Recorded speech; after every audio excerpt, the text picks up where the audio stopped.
Okay, this is going to be an interesting video. By the time this video is out, I will have announced the deluxe version of Eden, which is very surreal. So I wanted to make a video to kind of talk about the original album and also tease some of the topics and themes that I go into on the deluxe album, and also just kind of use this video as like a sort of backstory and a look into my songwriting process and my production process, because I love talking about it and I don't get to do it that often. So here we are. This video is completely unscripted, so bear with me. It's also going to be very all over the place. Trigger warnings while we get into it. Abusive relationship. So Eden, out of all 4 of my albums that I put out, Knots, Bed of Roses, Habits, and Eden, is definitely the album that is most special and near and dear to my heart. It took me the longest, I think, to work on.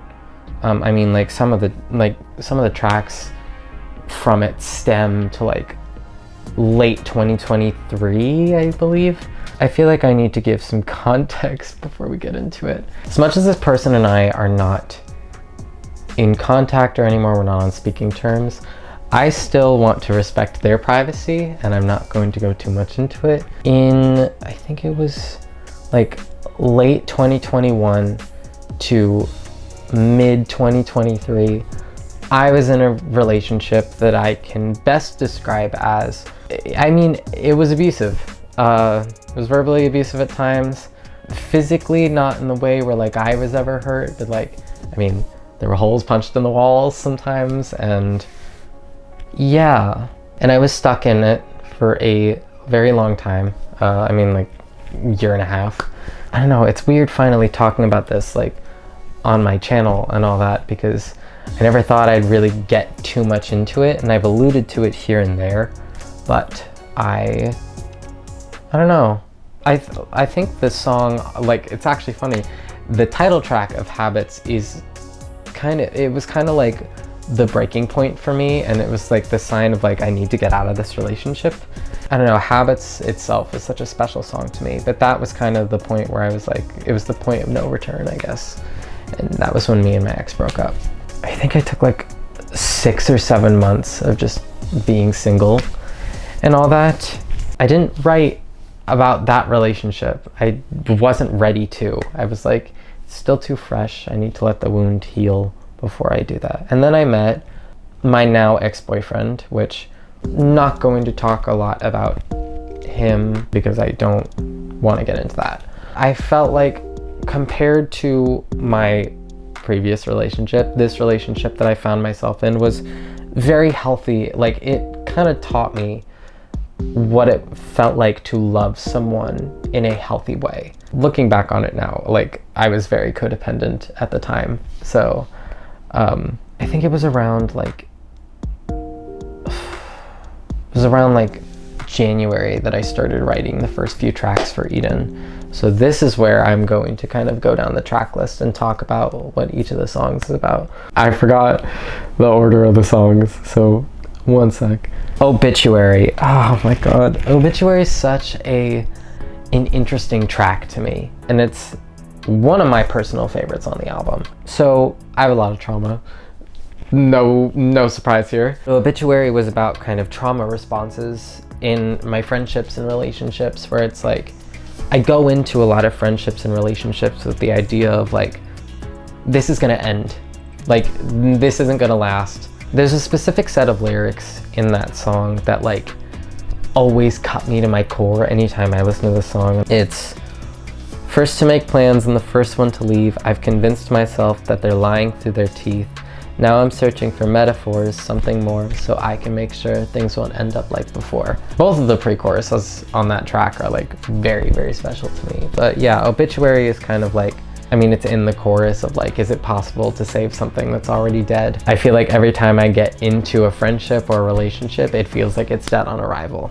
And that track is followed by Would You Still, featuring Almost Karma and Lilo, two of my very, very close friends. Would You Still was very interesting to me because it was originally part of a completely different project that I was working on, which was a musical theater project. Would You Still was about the story of Eros and Psyche. Basically what it's about is flashed up on screen here. You can pause and read that because I'm not explaining it. That song was very fun. I thought it fit with the angel imagery on the album, especially because it was like the whole storyline with Eden. The album is about a fallen angel learning human love after being cast out of heaven or whatever. I wanted to find an interesting way to talk about going from my abusive relationship to my other relationship, and this was the best way I thought to do it. So that brings us to the title track, Eden. This is one of my favorite songs I've ever written. I love Eden.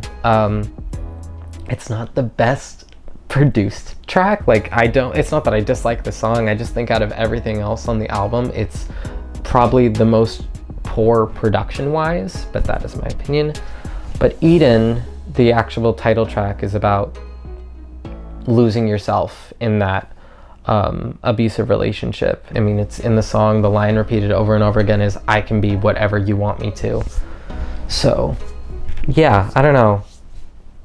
Sorry, I'm not good at like talking like improv and stuff like that. Yeah, Eden was about kind of how I lost myself in my abusive relationship, and it was like, I felt like I was changing myself to be someone else for the person I was dating. And that's such a funny segue into this next song, Bottom of the Bottle. So Bottom of the Bottle has a very funny story to me. I wanted Bottom of the Bottle to be the epitome of you are the reason I drink. Like, beneath the surface of that, Bottom of the Bottle is it's about begging someone to like give you the bare minimum of like decency and communicate with you, and them just flat out refusing to do so. So it's kind of like questioning like, oh, if I drink, will I find the answer I'm looking for? Again, you're the reason I drink. It's not funny, but also it's pretty damn funny to me.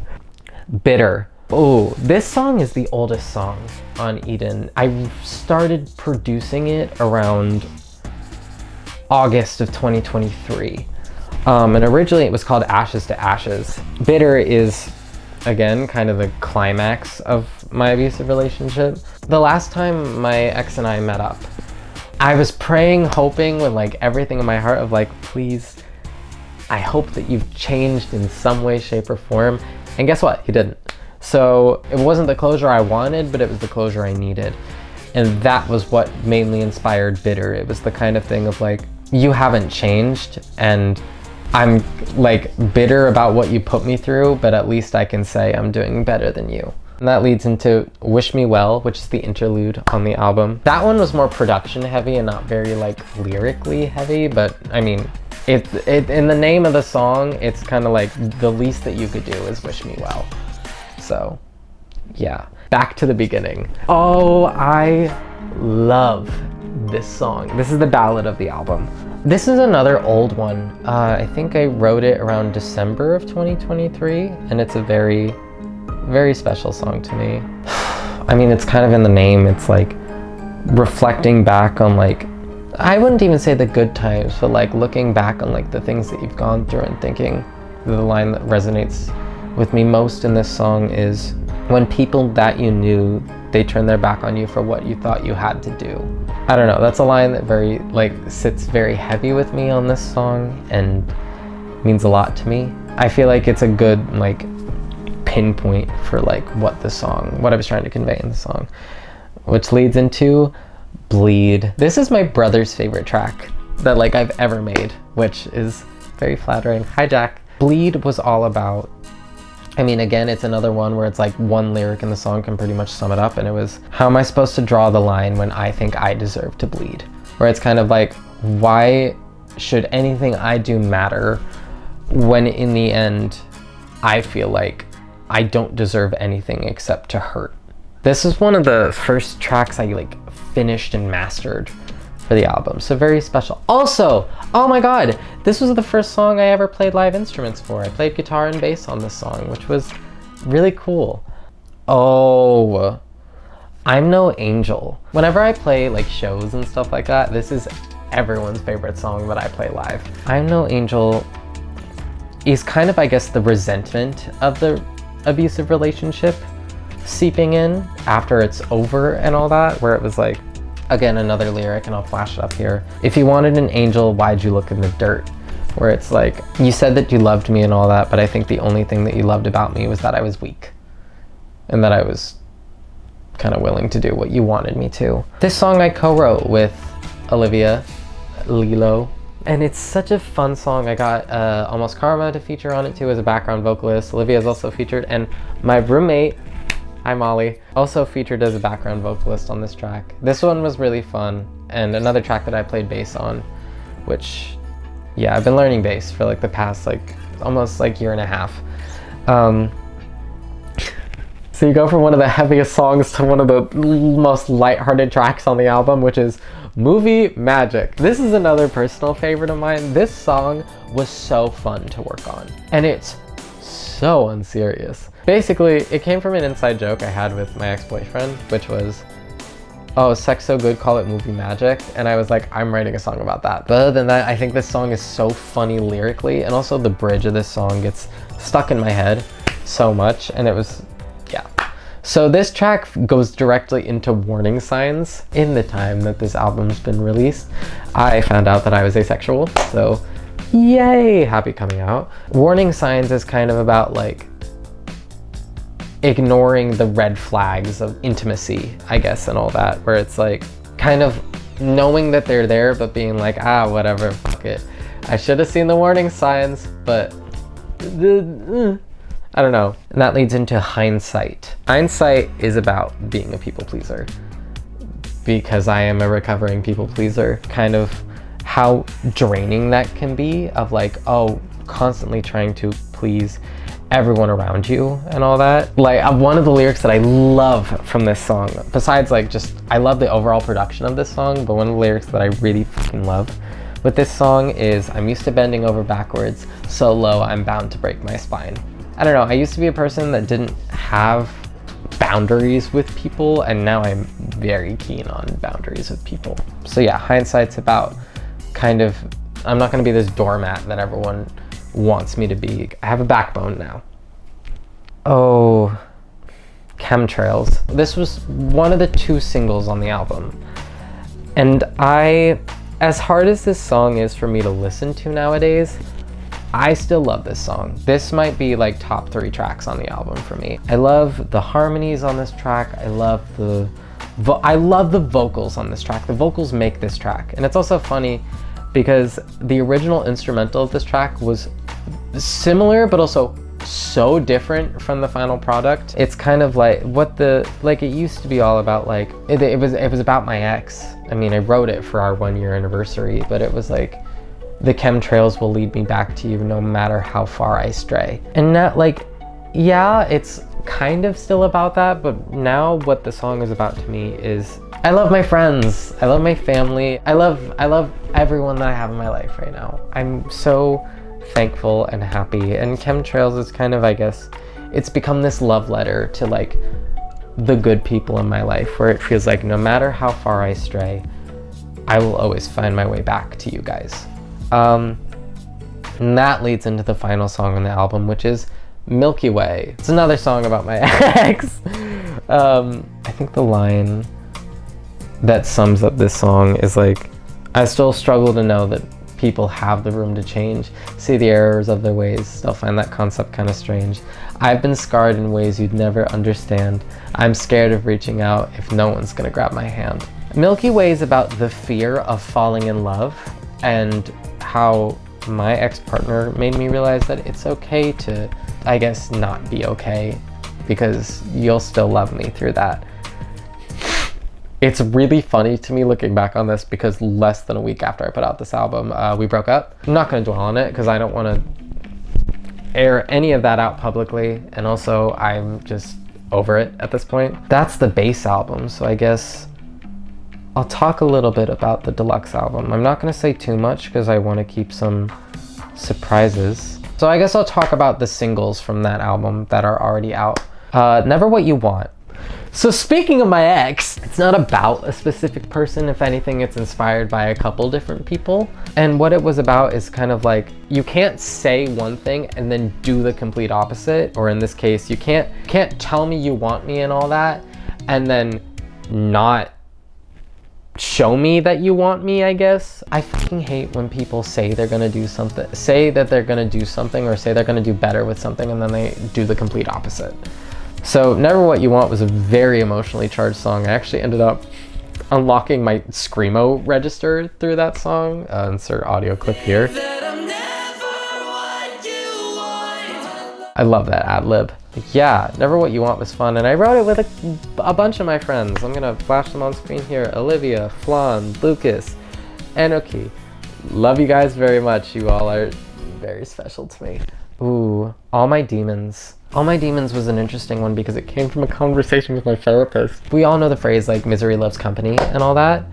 And I was like, I want to write a song about that. I want to write a song about like, if no one else has got me, my demons have got me, which is a place that I used to be in where it was like, it became sort of like comforting to rely on them and all that, which is self-destructive. I mean, I'm much more comfortable with self-destruction. I've been dreading talking about this track. Fever Dream. This is my favorite song I've ever written. This and Sacrifice, which, spoiler, Sacrifice is my favorite song ever. I cannot wait for you guys to see the music video for Sacrifice. Oh, it's so good. Oh, it's so good. Fever Dream is all about mourning, or like accepting the fact that a relationship is over, but still kind of mourning it. Obviously, this is about my past relationship. I'm gonna leave it at that. It's really funny. I remember that night so vividly because while I was recording, I started crying. I started crying while I was recording the second verse, and I kept the take in where like my voice broke because I was like, that's really good. That's kind of fire. Yeah, no, Fever Dream is definitely high up there for me. I love that song. I'm gonna talk about two last things. That being Losing It With You, which is my next single featuring my two best friends, King Pagey and Viola Rue. We all made a song together. If you guys saw, like a couple videos ago, I think it was back in April, I posted a cover of Fly Home by Living Tombstone with Lee and Vio in the video. And that was because they came to visit me for my 21st birthday. That is such a fond memory. And we wrote and recorded this song while they were visiting me. I love this song. It's a culmination of my friendship with them. Like, it's just such a nice song. And I'm releasing it on the 10-year anniversary of this YouTube channel. Wow, I cannot believe I've been on the fucking internet for 10 years. That's kind of insane to think about. If you're still following me up to this point, you're a G. Love you. Yeah, no, Losing It With You is definitely up there, and it's out on September 12th, so go listen to it and go watch the lyric video. Lee and I put a lot of work into that. If it's not out already, then watch it when it comes out. But the last track I'm going to talk about is Sacrifice. I'm not going to tell you guys too much about it because I don't want to spoil it. But while Eden was kind of like, I can be whatever you want me to, and kind of leaning into that idea, Sacrifice is I can be whatever you want me to, and how that goes too far. This song came from another conversation I had with my therapist. But no, I love Sacrifice. I love the instrumental. This song went through a bunch of different versions, but I eventually came back around to the first version of it that I had because it felt the most true to me. That's that. And there is a music video coming out. It is my favorite music video I've ever shot, and I'm so excited for you guys to see it. That will be dropping on October 17th, the same day that Eden's Deluxe album comes out, which the official name for Eden's Deluxe album is Eden Reincarnated. I'm so excited to finally be sharing this with you guys because this has been like 6-7 months in the making. I've been working on these songs tirelessly. The track list is out. I'm actually gonna flash the poster for the album up on screen here. Thank you, Liam, my wonderful photographer friend, who you guys will see in the Sacrifice music video because he featured in it. There'll be a behind the scenes vlog probably for that at some point, but I kind of want to end this video by explaining the concept that I had for the deluxe album. I wanted the first 5 tracks on the deluxe album, which are Never What You Want, Sacrifice, Chokehold, All My Demons, and Fever Dream, to each represent a stage of grief that I went through after getting out of my last relationship. Never What You Want was anger, Sacrifice was the sadness, Chokehold was the denial, All My Demons was bargaining, and Fever Dream was acceptance, or as I say, acceptance at what cost. Now that you have that context, I'm very interested to see how people will go into those tracks knowing kind of like what each one is supposed to represent. Or they just won't watch the video and they won't fucking know. That's also an option. I don't really know what else to say about it right now, but I'm very excited for this album to finally be yours. And it feels like it's weird because I feel like this is the end of one of my favorite eras of my music so far. I feel like I really found my sound through this album. I feel like I grew so much as a songwriter, as a vocalist, as a producer. I'm just so grateful to Eden. And like, even though like a lot of the stuff I went through sucked, I wouldn't change the fact that I went through any of it, because I wouldn't have gotten such a powerful piece of art if I didn't go through that stuff. Not just like the art piece, but also like I wouldn't know what I know now. I wouldn't have learned the lessons I learned. Yeah, I don't know. I'll just wait for this next era though. I'm so excited for you guys to see what I've got cooking. I'm very excited. But yeah, PRESAVE Eden Reincarnated out October 17th. And stay tuned for the Losing It With You lyric video, the Sacrifice music video, and more to come. Thank you guys for being on this journey with me. I'm so excited for you guys to see what I've got cooking in the future. And yeah, love you guys.